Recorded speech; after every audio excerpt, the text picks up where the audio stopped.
আসসালামু আলাইকুম রহমতুল্লাহ। প্রিয় সাথী, এই রাত্রে আজকে ভিডিও করার আমার কোনো ইচ্ছা ছিল না। যদি ইতিপূর্বে আমি কোনো ভিডিও করতাম না, রিসেন্ট কয়েকটা ভিডিও করেছি। আগামীকাল রাত পোহালেই গণতন্ত্রের মহা উৎসব, পশ্চিমবঙ্গের বিধানসভা নির্বাচন, দ্বিতীয় দফার ভোট শুরু হবে। এই সময়ে এই রাত্রে ভিডিও করার আমার কোনো ইচ্ছা ছিল না। তারপরেও ভিডিওটা এই জন্যই করছি, আমার মনে হয়েছে এই কথাগুলো আপনাদের জানানোর খুব প্রয়োজন। মুফতি আব্দুল কাইয়ুম সাহেব, তিনি আমার শিক্ষক, আমি তার ছাত্র। গতকাল রাত্রে আমার কাছে কয়েকটা ছবি এসেছে, যে ছবিগুলো আমি আপনাদের এখানে দেখাচ্ছি, যে ছবিগুলো সত্যিই অত্যন্ত লজ্জাজনক এবং দুঃখিত। আপনারা যারা মুফতি আব্দুল কাইয়ুম সাহেবকে ভালোবাসেন তারাও দুঃখ পাবেন ছবিগুলো দেখলে। মুফতি আব্দুল কাইয়ুম সাহেব, তিনি একজন হাফেজ, মাওলানা এবং মুফতি। দীর্ঘদিন ধরে সমাজের মানুষ তাকে ভালোবাসেন, তিনি ওয়াজ নসিহত করেন, বহু পুস্তক লিখেছেন। মুফতি আব্দুল কাইয়ুম সাহেব জামিয়া রহমানিয়ার মতো একটা শিক্ষা প্রতিষ্ঠান পরিচালনা করছেন। একটা সময় বসিরহাট আল্লামা রুহুল আমিন রহমতুল্লাহ আলাইহির প্রতিষ্ঠিত বসিরহাট আমিনিয়া মাদ্রাসাতে তিনি শিক্ষকতা করেছেন। আলিয়া বিশ্ববিদ্যালয়ের মতো উচ্চ পর্যায়ের একটা শিক্ষা প্রতিষ্ঠানে তিনি শিক্ষকতা করেছেন। জামিয়া রহমানিয়া পরিচালনা করছেন। এই মানুষটারও সমাজের কিছু মানুষ তারা ভালোবাসেন, শ্রদ্ধা করেন, সম্মান করেন। মুফতি আব্দুল কাইয়ুম সাহেব হুজুর সবার কাছে ভালো হবেন এমনটা নয়, অনেকের কাছে খারাপ হতে পারেন, অনেকের কাছে ভালো হতে পারেন। অনেকে তাকে ভালোবাসেন, অনেকে মহব্বত করেন, অনেকে তার পছন্দ করেন না। একটা মানুষ সবার কাছে ভালো হবে, সবাই তার পছন্দের হবে এমনটা তো নয়, আর এমনটা আশা করাও ঠিক না, আর আমরাও আশা করি না।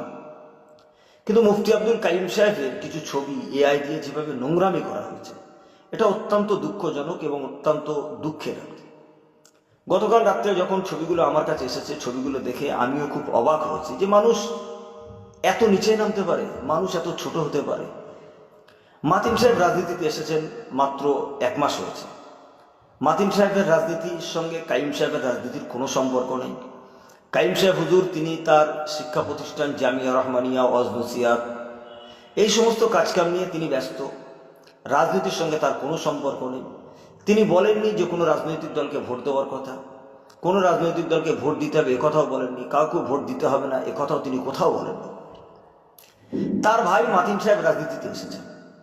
তো মাতিন সাহেব ব্যক্তিগতভাবে তিনি রাজনীতিতে আসতে পারেন, তিনি রাজনীতি করতে পারেন। মাতিন সাহেব তৃণমূল কংগ্রেসে যোগ দিয়েছেন। তো মাতিন সাহেবের যদি আপনি এই 30 দিনের বক্তৃতা শুনেন, পার ডে 8টা 10টা করে বক্তৃতা করেছেন, এর মাঝখানে কিছু জলসা করেছেন, ওয়াজ নসিহত করেছেন, তো এত বক্তৃতা করেছেন, তিনি ব্যক্তিগতভাবে কোনো সংগঠনের বিরুদ্ধে বা কোনো লিডারের বিরুদ্ধে তিনি মন্তব্য করেননি। সেটা আমাদের নলেজেও নেই, নজরেও নেই। হয়তো হুমায়ুন কবির সংক্রান্ত কিছু বক্তৃতা তিনি করেছেন, যদিও রাজনীতিতে আসার আগে তিনি হুমায়ুন কবির বিরুদ্ধে আগেও বক্তৃতা করেছেন, পরেও করেছেন। কিন্তু রাজনীতিতে আসার পরে বিশেষত আইএসএফ, নওশাদ সিদ্দিকী, আব্বাস সিদ্দিকী, এনাদের সম্পর্কে কোনো মন্তব্য তিনি করেননি এবং সাংবাদিকরা প্রশ্ন করলেও বারবার তিনি প্রশ্নগুলো এড়িয়ে গেছেন। তো মুফতি আব্দুল কাইয়ুম সাহেবের সঙ্গে মাতিন সাহেবের রাজনীতির কোনো সম্পর্ক নেই। হয়তো ভাই, এটা ঠিক। মাতিন সাহেব সংগঠন করতেন, এটাও ঠিক। মাতিন সাহেব অল ইন্ডিয়া সুন্নতুল জামাতের সাধারণ সম্পাদক ছিলেন, তিনি সম্পাদকের পদ থেকে পদত্যাগ করেছেন। অস্থায়ীভাবে অল ইন্ডিয়া সুন্নতুল জামাত পরিচালনা করছেন মুফতি আব্দুল কাইয়ুম সাহেব। রাজনীতির সঙ্গে তার কোনো সম্পর্ক নেই। কিন্তু অত্যন্ত দুর্ভাগ্য আমাদের যে সেই মুফতি আব্দুল কাইয়ুম সাহেব হুজুরকে নিয়ে আইএসএফের কিছু ছেলেপিলে অত্যন্ত নোংরামি করেছে। যে নোংরামি ছবিগুলো আমি সব ছবি এখানে দেখাতে পারছি না, কিছু ছবি আমি আপনাদেরকে দেখাচ্ছি। ছবিগুলো দেখলে আপনারা বুঝতে পারবেন যে একটা মানুষের এই ধরনের ছবি তৈরি করতে পারে এআই দিয়ে। আপনি হয়তো বলবেন যে এই ছবিগুলো কেউ অন্যভাবে করে আইএসএফের নামে দোষ দিচ্ছে, কিন্তু যে অ্যাকাউন্ট থেকে এই ছবিগুলো পোস্ট করা হচ্ছে, এই অ্যাকাউন্টটার হিস্টোরি যদি আপনি দেখেন বিগত 1 বছরে, সেখানে দেখবেন সব আইএসএফের বা নওশাদ সিদ্দিকী, আব্বাস সিদ্দিকী সাহেবের প্রচার করেছে।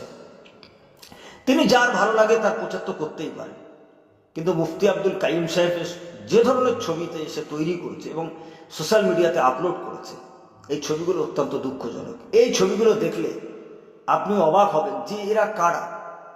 আমার ব্যক্তিগতভাবে মনে হয়েছে নওশাদ সিদ্দিকী একমাত্র আইএসএফের বিধায়ক। এই নওশাদ সিদ্দিকী শুধুমাত্র একজন বিধায়ক হওয়ার পরে এই নওশাদ সিদ্দিকীর ছেলেগুলো যদি এই ধরনের নোংরামি করে, তাহলে আগামী দিনে যদি আইএসএফ আরো বেশি সিট পায়, আরো জায়গায় যদি যেতে, তাহলে এরা কতটা ঔদ্ধত্যপূর্ণ আচরণ তারা করবে।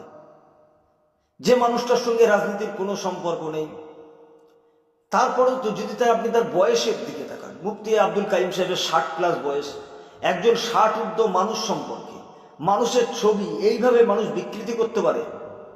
মুফতি আব্দুল কাইম সাহেব আপনার পছন্দ নাও হতে পারে, কিন্তু দিন শেষে মুফতি আব্দুল কাইম সাহেব হুজুরের মাথায় তো টুপি আছে, তার গায়ে তো জামা আছে, গোল জামা আছে, সুন্নতি লেবাস পরে রয়েছে।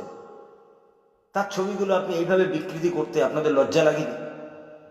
যারা এই ধরনের কাজ করছেন, আমি মানুষকে বলবো, সাধারণ মানুষকে বলবো, শিক্ষিত সমাজকে বলবো, যারা সমাজ সচেতন, শিক্ষা অনুরাগী, সমাজ দরদী, সে তার গ্রাউন্ডে সমাজসেবামূলক কাজ করে, আমি তাদের কাছে অনুরোধ করব, আগামীকাল ভোট, এই ভোট দেওয়ার আগে আপনারা বারবার ভাবুন আপনারা কাকে ভোট দেবেন।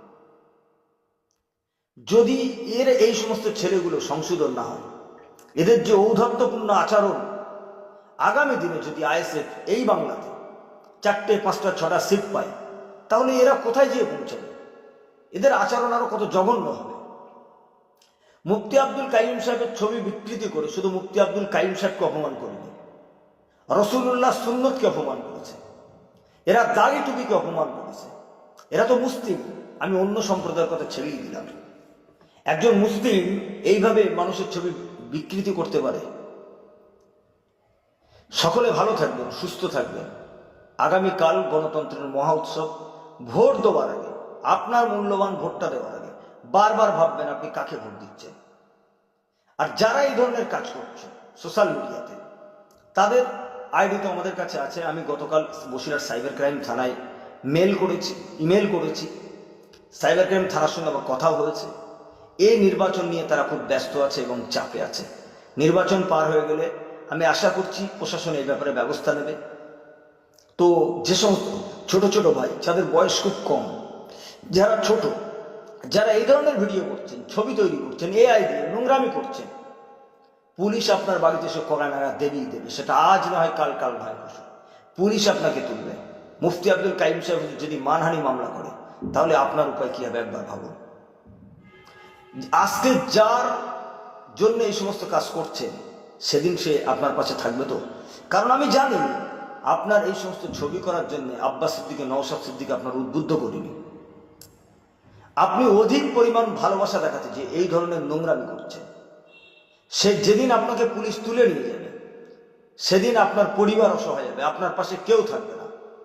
কারণ কোনো শুভ বুদ্ধি সম্পন্ন মানুষ এই ধরনের ছবি ভিডিও সমর্থন করে না। সকলে ভালো থাকবেন। আগামীকাল আপনি আপনার গণতান্ত্রিক অধিকার প্রয়োগ করবেন, এই আশা রাখছি। সকলে ভালো থাকবেন। আসসালামু আলাইকুম ওয়া রাহমাতুল্লাহ।